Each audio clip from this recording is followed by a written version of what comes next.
Bali nababahala nga po kami, inaano nga po namin baka biglang lumakas po yung ulan, gumanon. Hunyo 29, alas 3:20 na hapon, muli tayo po nandito sa flood control ng Barangay Villarosa, Bayan ng Likab. Ito na po ang ating pangalawang pagtungo. At nais nga po nating i-monitor yung sitwasyon. Meron po tayong makakapanayam na mismong naninirahan sa tagiliran po ng flood control. Magandang hapon na ate. Good afternoon din po. Ate, ano po pangalan ninyo? Luisa po. Ayan. Kailan po kayo naninirahan dito? Bali ano pa lang po, mga kulang 2 taon po. Opo. So, naobserbahan po ninyo itong pagkasira ng flood control? Opo. Kailan po ninyo unang napansin na bumibitak? Kasi po nagpagawa po kami ng bahay dito, medyo okay pa po yan. Siguro mga mag-iisang taon na po siyang nagaganyan, nagbumibitak-bitak po siya. Mag-iisang taon na po. At naobserbahan po namin sa pagbabalik namin dito, mas lalong bumitak, bumaba. Opo. Ano po? Ayan. Kamusta po? Hindi po ba kayo nababahala kasi ang bahay po ninyo ay katabi lamang po nitong flood control? Ayun po, bali nababahala nga po kami, inaano nga po namin baka biglang lumakas po yung ulan, gumanon. Basama yung bahay namin. Ganun po. At medyo kadikit nga po. Opo. Napapansin niyo po ba yung pagbitak niya ay kapag ba malakas ang ulan o wala namang palatandaan na bibitak? Bali pong netong ano po kasi, hindi naman po siya, di ba pong todong nag-uulan. So napapansin po namin na kahit hindi siya umuulan, medyo bumababa po yung ano niya. Gumaganon po, bumababa po yung lupa. Tapos nagbibitak-bitak na po siya doon.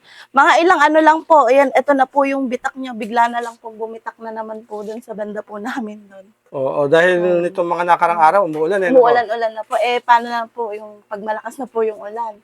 Yun, mababahala nga din po kami. May nababanggit po ba ang barangay officials singgil po dito sa nasisirang flood control? Hindi ko po ganong napapansin at ano po eh. Pero po may nagpupunta-punta po dito na parang minomonitor po nila yan. Mga ganun. Mga nakaano po sila, pick up po ata yun. Ang mga government officials? Po, parang ganun po. Tinitingnan-tingnan din naman po nila yan. May nababanggit po sa inyo? Wala naman po silang nababanggit.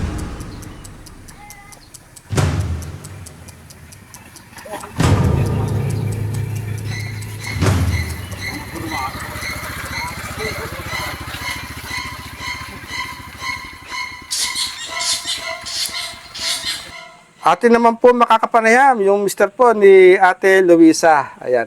Kuya, magandang hapon. Ano po pangalan ninyo? Magandang hapon po. Ako po si Bon, Tagasa. Opo. Nabanggit po ni ate, mga almost 2 years na magsimulang magkaroon ng bitak. Ito pong flood control sa tabi ng inyong bahay. At may nabanggit din po mga nagpupunta rito, bukod sa amin. Bukod po doon, meron po ba kayong mga nababalitaan o nababanggit ng mga kabarangay ninyo na gagawin dito sa nasisirang flood control? Opo, yung iba po, sinasabi po nila baka makalipas ng tag-ulan na raw po na ito, baka gawin na raw po. Kasi bababa na nga po yung ano natin. Opo. Anong pong tanggapan po yung nababanggit na gagawa? May natukoy ba? Wala naman pong sinabi kung sino yung gagawa, kung kailan po gagawin. Basta Usap-usapan lang. usapan lang po dito na dahil nga po may nagpupunta na, may nag-i-inspection na po. Baka sakaling gawin ng araw po. Sana nga po, kung magawa na nga po. Nakakatakot po yung ganyan. Opo. Ayan. Maraming salamat kuya. Opo.